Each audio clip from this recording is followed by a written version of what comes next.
The restaurant was filled with the quiet hum of crystal glasses, soft piano notes, and the low murmur of polished laughter. But in the midst of it all, James Carter's hands trembled slightly as he balanced the tray of fine wine glasses. The faint scent of lavender, perfume, and roasted duck mixed in the air.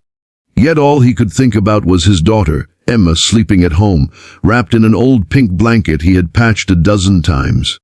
Tonight wasn't just another night at La Vera. It was the night that could decide whether he'd keep his job or lose the last thing standing between him and homelessness.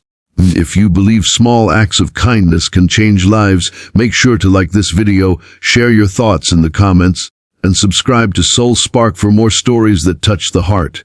James had been working at the upscale restaurant for barely 3 months. Every night was a battle between exhaustion and hope. His ex-wife had left 2 years ago, leaving him with their daughter and a mountain of debt. The only way to survive was to take every extra shift, smile at every rude customer, and swallow every ounce of pride that once defined him. The restaurant floor was a stage, and James had learned to play his part well. Until that night. At the far end of the room sat a woman whose presence seemed to silence even the chatter of the wealthy regulars.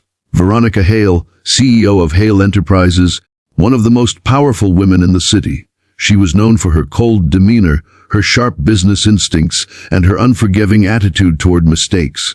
She was the type of woman who didn't just walk into a room, she commanded it. When James received the order to serve her table, his chest tightened. The manager whispered urgently, "That's Ms. Hale. Don't mess this up. She could buy and shut this place down in an hour." James nodded, forcing a smile, gripping the tray with both hands as he approached her table. She sat alone, scrolling through her phone, her face expressionless yet somehow weary beneath the surface. He greeted her with professional calm, "Good evening, ma'am. May I pour you a glass of the house red?" She gave a faint nod without looking up. James gently tilted the bottle, but a sudden cough from another waiter startled him. The tray slipped slightly, and in a split second that would replay in his mind over and over, the deep red wine spilled, splashing across Veronica Hale's pristine white dress. The world seemed to freeze. Every sound in the restaurant died. The pianist stopped playing mid-note. A collective gasp rippled through the crowd as James's face turned pale. He stammered, "Oh my God, ma'am. I'm so sorry. I didn't mean to." Veronica rose slowly, her eyes fixed on the dark stain spreading across her designer dress. The manager rushed forward, already sweating bullets, whispering frantically, "James, get out. You're done. Do you have any idea who?" But before he could finish, Veronica raised her hand to silence him. Her eyes locked on James, not with anger, but with something else, something unreadable. Then, in a calm but clear voice that carried across the room, she said, "Don't fire him." The manager blinked. "Ma'am, I said don't fire him," she repeated, her tone cool but firm. "It was an accident." James stood frozen, unsure if he'd heard her right. The billionaire CEO, known for demolishing anyone who made a mistake, had just defended him. She turned to him. "Do you have a child?" The question struck him like lightning. "Why, yes, ma'am, a daughter." She nodded slightly, then picked up her purse. "Then take my advice, Mr. Carter. Don't carry the weight of the world alone. Accidents happen." With that, she left the restaurant, leaving behind a stunned silence. That night, James sat on the edge of his bed, watching his daughter sleep. He couldn't shake her words. Who was this woman who had shown mercy instead of wrath? Why did she ask about his child? Days passed. James expected to be fired any moment, but instead the manager told him, "You're lucky. Miss Hale personally called the owner and said you should stay." It didn't make sense. Billionaires didn't care about waiters. Not in his world. Then, a week later, everything changed. He received a call from an unknown number. A woman's voice said, "Mr. Carter, this is Veronica Hale. I need a personal waiter for a private event this Friday. Your manager recommended you. Are you available?" James's heart pounded. "Yes, Mom. Of course." The event was at her mansion, a place that looked like something from another planet. Marble floors, chandeliers, glass walls overlooking the city skyline. But beneath the luxury, the atmosphere felt oddly empty. Veronica welcomed him personally, dressed in a simple black gown, no entourage, no pretense. As the night went on, James realized the event wasn't a party. It was a small dinner with only 2 guests, Veronica and a young boy about 8 years old, her son. He noticed the boy barely touched his food, his eyes hollow. Veronica smiled at him, but there was pain behind her eyes.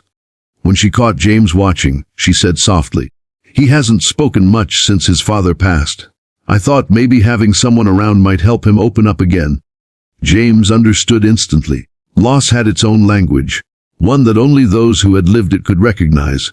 Over the next hour, between serving courses, James made small jokes for the boy. He told a story about how his daughter once tried to make pancakes and ended up gluing the spatula to the ceiling fan. The boy giggled, a sound that made Veronica's eyes shimmer with tears. That night, as James packed up to leave, she stopped him. "You have a gift, Mr. Carter," she said quietly. "You reminded my son what laughter sounds like. That's worth more than all the money in my world." From that night forward, Veronica often requested him personally whenever she dined out. Slowly, what began as professional courtesy grew into genuine friendship. James discovered that beneath her steel-like reputation, Veronica was a woman who carried her own grief.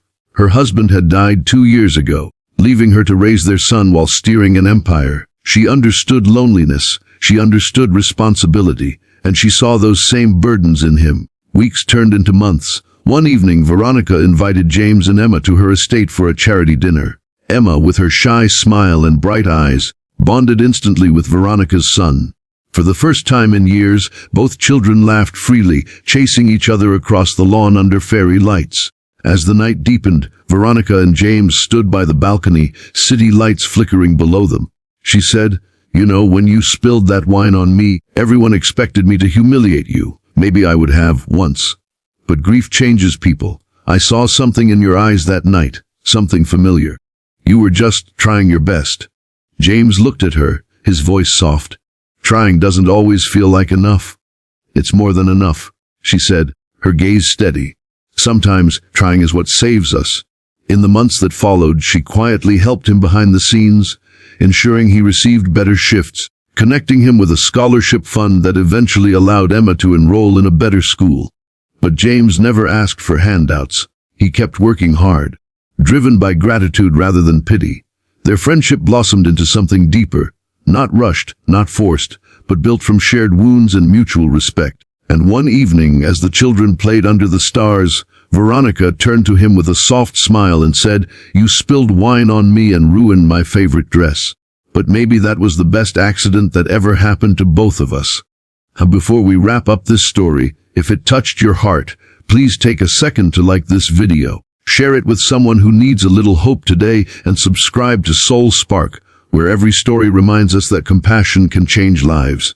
Years later, when people spoke of Veronica Hale, they no longer called her the Iron CEO. They called her the woman who rebuilt lives. And when reporters asked about her most unexpected decision, she would smile and say, "Once a single dad spilled wine on me, and it turned out to be the most meaningful mistake of my life." As for James, he never forgot that moment when kindness replaced judgment. Life had handed him struggles, but it had also handed him grace, in the form of a woman who saw the man behind the uniform. Together, they built not just a new beginning, but a reminder that one act of mercy can ripple through lives in ways no one expects. Moral: sometimes, life's biggest blessings arrive wrapped in embarrassment, accidents, or mistakes. Because when hearts meet with empathy instead of ego, what begins as chaos can turn into destiny. And that is how a spilled glass of wine became the first chapter of a love story that healed 2 broken families and proved that kindness, even in its smallest form, can change everything.